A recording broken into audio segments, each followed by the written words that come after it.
Coucou la compagnie, Coucou la compagnie, on se retrouve dans une nouvelle vidéo.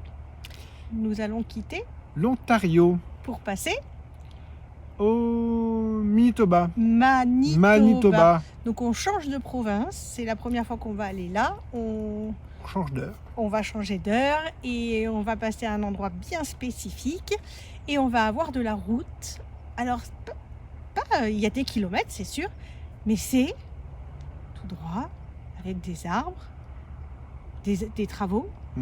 Donc c'est long en fait. C'est une route qui est quand même très longue à faire et il y a des petits arrêts sympas, mais ça paraît, c'est la partie la plus longue qu'on aura eu à faire en route. Voilà. Pas toute la partie quand même, mais une grosse majorité.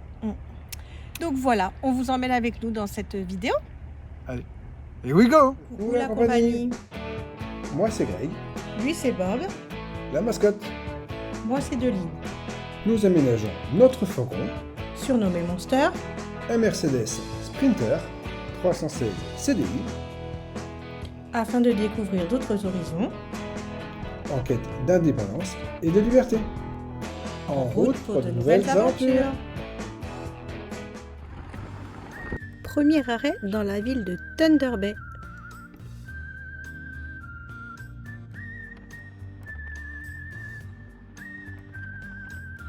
Pour nous rendre ici, nous avons emprunté l'autoroute du courage et on va vous expliquer ce qu'il en est par rapport à Terry Fox. Alors on a démarré effectivement à Sault-Sainte-Marie. Qu'est-ce qu'on a fait d'autre nous? On s'est arrêté à Wawa. On s'est arrêté à White. Non. On s'est arrêté à White River, le pays de Winnie l'ourson. On a visité le parc national. On a dormi là juste avant marathon. Là cette nuit, hop, on a dormi un peu après. Et là nous arrivons à Thunder Bay. Et Thunder Bay, donc là c'est sur le lac supérieur. Et Thunder Bay, voilà, nous sommes ici au numéro 3, à la statue, enfin au monument de Terry Fox. Donc Terry Fox, c'était un jeune universitaire qui a été atteint d'un cancer, donc on remonte à 1980, à l'âge de 19 ans, et donc il a été amputé, il a eu une prothèse, et il a décidé pour lever des fonds, de parcourir donc de Terre-Neuve jusqu'à Vancouver. Et malheureusement, il n'a pas pu aller jusqu'au bout. Il s'est arrêté ici à Thunder Bay parce qu'il a eu une récidive de son cancer. Et donc, il y a l'autoroute qu'on a pris. Donc, c'est l'autoroute du courage par rapport à lui, en fait, en son honneur. Et là, on va aller voir la statue qui lui est dédiée. Voici le monument. Et on voit donc Terry Fox qui est représenté en statue avec sa jambe droite qui porte une prothèse.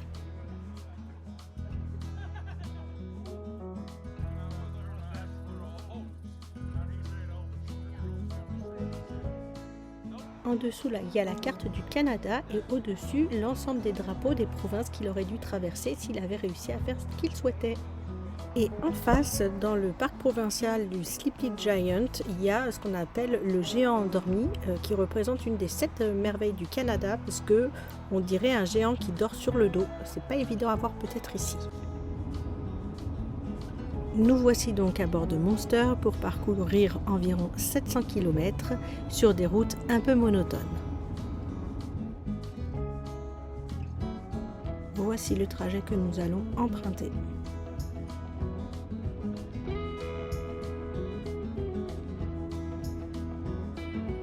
Cette route est très fréquentée et bien sûr, on croise beaucoup de camions. Les kilomètres défilent et le premier arrêt sera dans 1 km.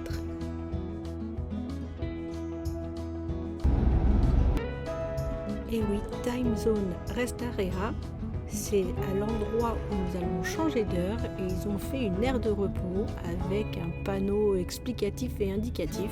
On trouve ça plutôt rigolo, alors on va aller voir ce que ça donne.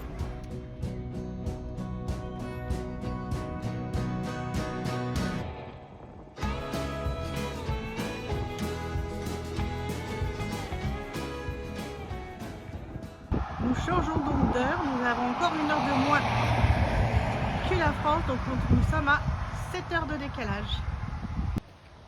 Donc sur ce panneau, on retrouve le découpage selon les fuseaux horaires.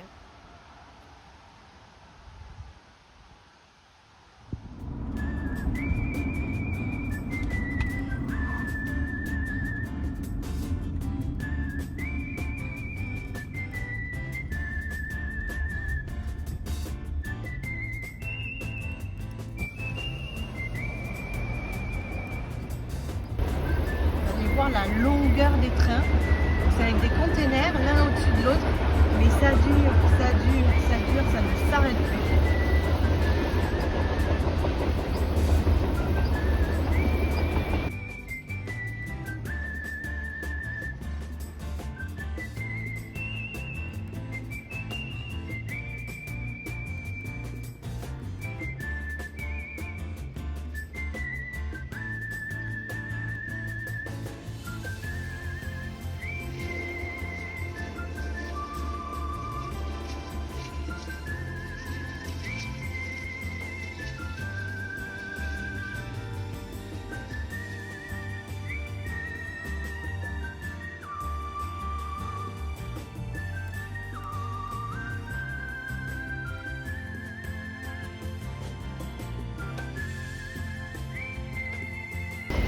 Ça ne s'arrête jamais. Ça va faire 2 minutes que le train passe.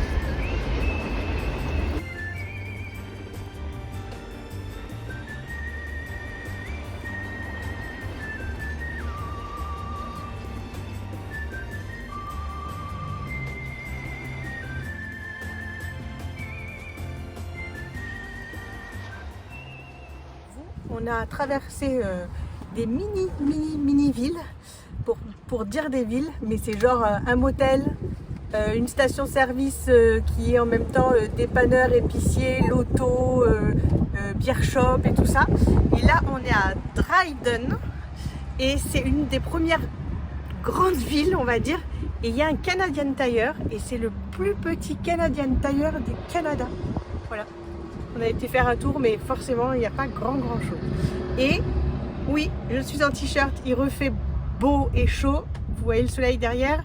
Il est midi et on a 22 degrés. Donc c'est plutôt cool de reprendre des bonnes températures. Quelques kilomètres après Canadian Tire, il y a donc le panneau Dryden et en fait il y a une petite originalité à cet endroit-là. Nous avons Max, et oui, il s'appelle Max. C'est un orignal. Je ne sais pas si vous vous rendez bien compte, mais Max est un géant. Et oui, la statue de Max l'orignal fait un peu moins de 6 mètres, il fait à peu près 5,70 m.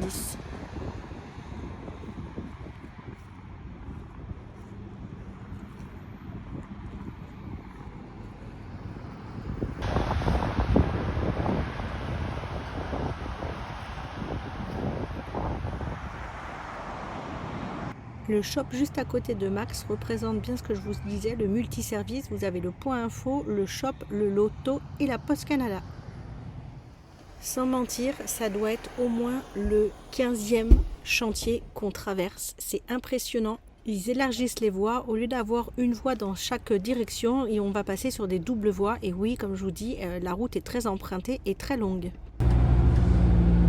Comme si la route pour traverser l'Ontario n'était pas assez longue.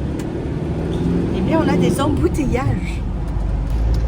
Ceci dû aux très nombreux travaux qu'il y a assez régulièrement sur ces routes. Et c'est souvent des routes à une seule voie. Donc, dès qu'il y a des travaux, on se met à changer de voie et il y a des signalisations avec des feux et on est arrêté pendant plusieurs minutes. Là, c'est reparti.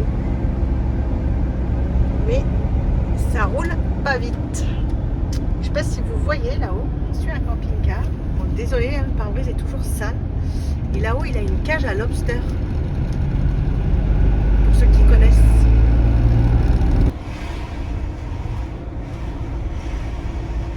Vous voyez l'embouteillage que ça crée.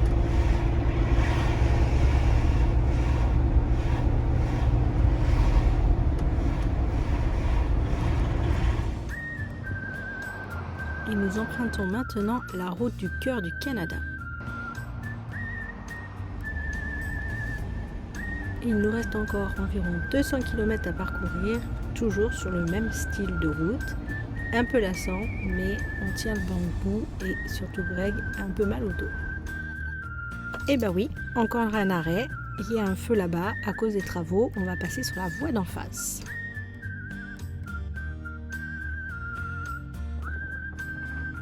Souvent des travaux sur des dizaines, pour pas dire des centaines de kilomètres, mais plusieurs dizaines de kilomètres, et ils sont obligés en fait de gratter la roche pour pouvoir élargir les voies. Donc c'est un travail de titan et quand on passe devant les panneaux, c'est à coût de 20 millions de dollars minimum. Et coucou toi! Et oui, nous voici donc au Manitoba.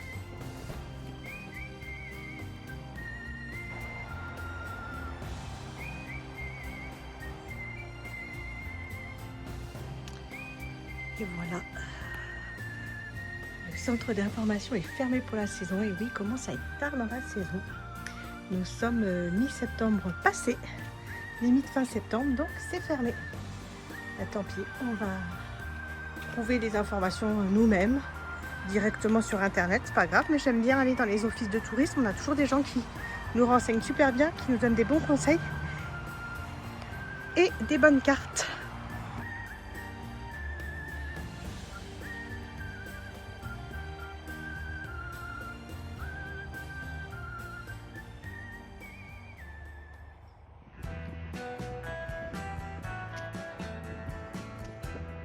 Les traditionnelles et typiques chaises rouges et derrière, tada!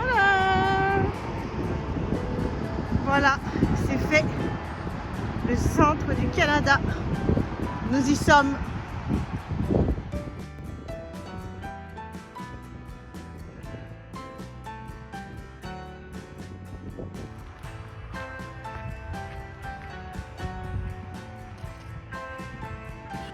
Mais que fait-il?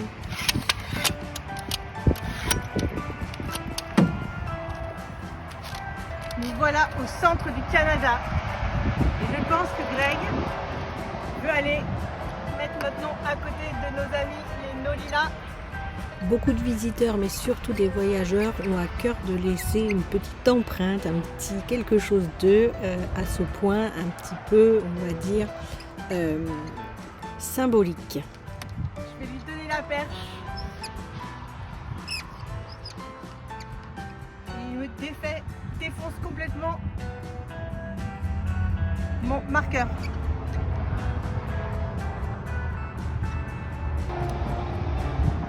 Je vais lui donner la perche.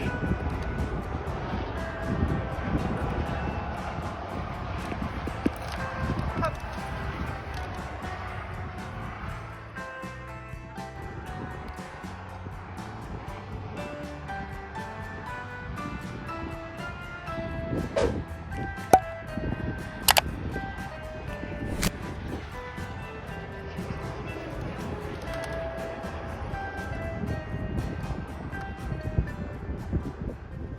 Nous sommes à Winnipeg, il pleut, chez Mercedes, pour changer les amortisseurs et éventuellement avoir une idée sur notre problématique. Déjà, ils n'ont pas de rendez-vous avant au moins une semaine.